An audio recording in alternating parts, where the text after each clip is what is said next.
Baywatch has had many disastrous episodes, but this one in particular stinks of some serious behind-the-scenes bull honky. As with most of the show, I find background info scarce, but it's evident from the episode itself that this thing was cobbled together like some sort of monstrous Frankenstein creation. Freefall is an absolute mess. Here's what I can gather. According to the production number, this episode was actually produced during Season 5, but that's only partially true. If you pay attention to certain details, particularly the length of Stephanie's hair, you can tell that parts of this were filmed during Season 6. But as to the reason why the skydiving subplot ended up on the cutting room floor for a season, your guess is as good as mine. Baywatch was a show that made second takes optional, so I just don't see them throwing footage away without some serious problems. And considering the story quality they usually have, I have a hard time believing they thought it wasn't up to snuff. Whatever the reason, my educated guess for repurposing it now would be a money-saving measure. Then they slapped on some archival footage and tried to make sense of everything with terrible Mitch narration in the tradition of Baywatch nights. It doesn't really sync up with the episodes around it no matter what way you slice it, whether it's eyebrows randomly being there without any special acknowledgement, or Stephanie meeting her cancer boyfriend for the very first time right after her dramatic cancer reveal the previous episode.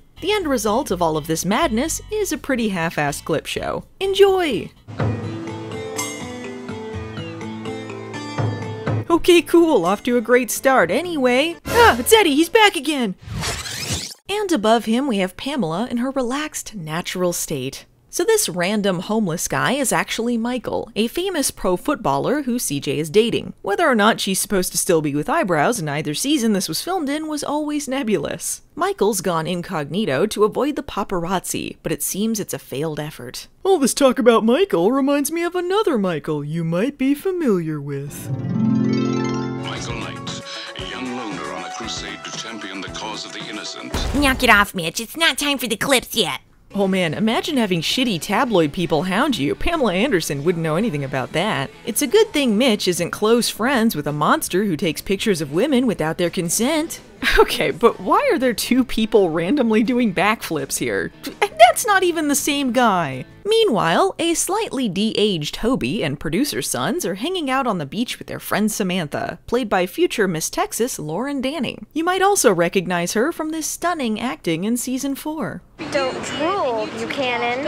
Hobie is telling some hilarious jokes for 2-year-olds when he's interrupted by the return of an old favorite Baywatch storyline. Creepy, sexy stories involving minors. Make sure not to get vaxxed, kids! Whoa, this is the kind of uninformed asshole I can get behind. I apologize, everyone. April Morella is a character distinct from Jenny McCarthy. I should wait for those jokes until she shows up as herself next season. Vaccinate your children. And hey, I would never accuse the producer's sons of ever being outstanding actors, but somehow this is lower than their usual standards. Yeah, you're definitely getting hot. Smell me.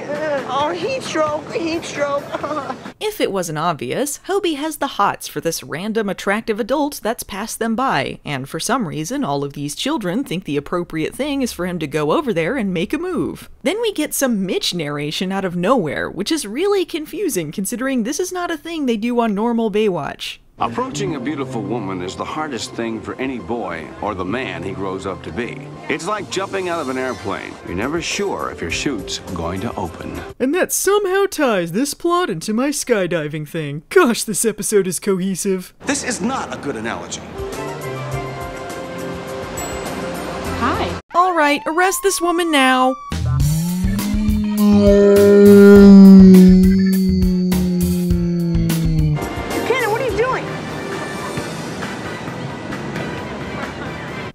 He was just imagining it. LOL, that makes it okay that they dedicated an entire minute of screen time to a 15-year-old actor rubbing down an adult with sunscreen. But lest you think this isn't weird enough, Hobie goes to his dad to talk about it as if he's having some sort of mental breakdown. It seems so real.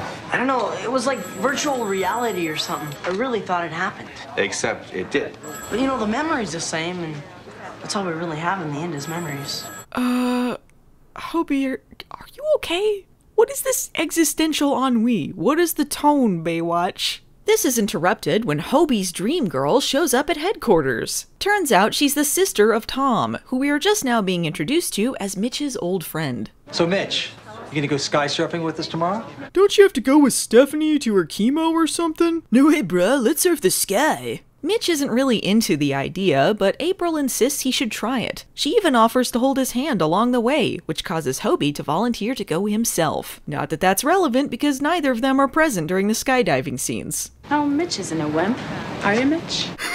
A wimp? Nobody calls me a wimp. And Hobie is out of the episode. Bye! Meanwhile, Stephanie is a badass. Watch as she totally annihilates this paparazzi dude. This is a public beach. I can do anything I want as long as I don't break the law. I know exactly how far I can bend it.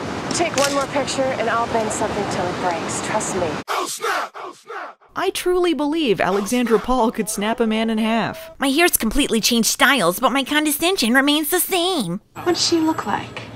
Who? The woman you're trying to impress. Oh, so this is a sexual thing they were going for. Who are we supposed to be rooting for? The 15-year-old or the man 20 years her senior? Have you met Stephanie Holden? Tom Morello. Hi, nice to meet you, Tom. I have skin cancer. April is gonna be so impressed. Unfortunately, she couldn't quite make it today. She got this modeling job, swimsuit calendar. It's almost as if we had to hastily write Jenny McCarthy out. Weird, huh? How is this about me? While Stephanie acts all butthurt that Mitch was checking out another lady, she can't resist the temptation of sending him to his death. What's the matter, Mitch? Scared of plummeting to earth and crushing all of your bones? If you don't do it, I'll crush your bones. What? Nothing. I have someone that's even better to jump out of this airplane with than April. Matt. Oh, it's good to have someone we hate in common. It's like flying, not falling. You're gonna love the rush. I could just strangle him right now. Oh, I'm glad Mitch is my best friend. I wonder how many burgers there are in heaven. Like, at least 300. No, that's stupid. The male ego is a disease. Oh my god, this episode is just full of cutaway joke fodder. Ironically, it is the clip show that became perfect clip material. Anyway, while Mitch prepares for certain death, he decides he's not even gonna wait for the jump to start in on the clips. I don't know if this montage through the years set to that I Believe credits song is meant to be heartwarming. I mean, I guess I can see someone watching this terrible season 5 holdover and feeling nostalgic for better days. Weird how they stop like a few episodes into season 5 and then randomly throw in 2 clips of Neely and Cody. I'm sure that means nothing about when this was edited. Well, this sucks. And if your backup chute doesn't open, just pull this. What's this? Life insurance policy. Good one, Dr. Tom. Anyway, about time for Mitch to be dying. This next scene is heavenly. And I don't just mean that because Mitch is heading straight toward the afterlife. If you enjoy seeing cool skydiving footage interspersed with terrible blue screen shots of David Hasselhoff making hilarious reaction faces, this is the episode for you. This is what makes this episode worth it. Look at that. Yeah, I believe that's eyebrows right there. Also, quick sidebar, when Comedy Central was doing the Hasselhoff roast, they showed some random episodes of Baywatch, and this is one that I caught, which endlessly confused me. I'm still not any clearer on things, but it's good to know I'm not insane and that this episode really happened. Let's cut to the chase. Things go poorly.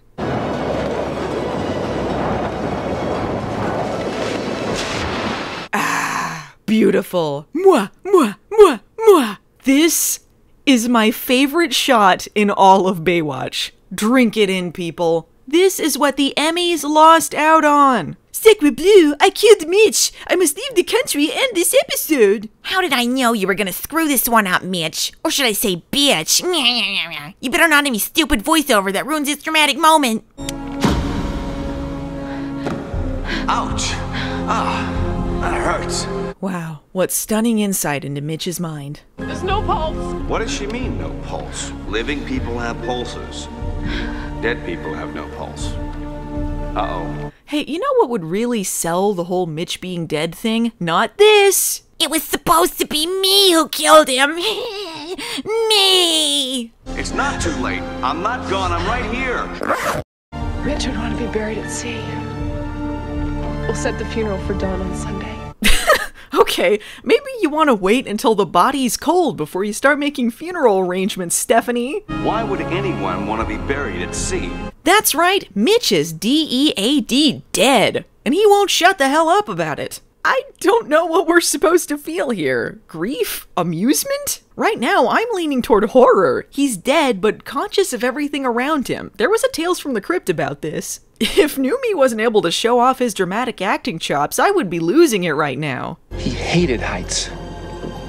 Why did you do it, Mitch?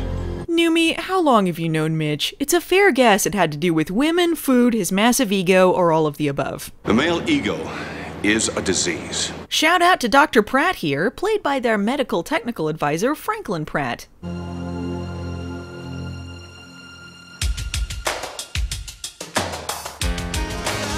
Okay, big dog, you go first. Oh, they got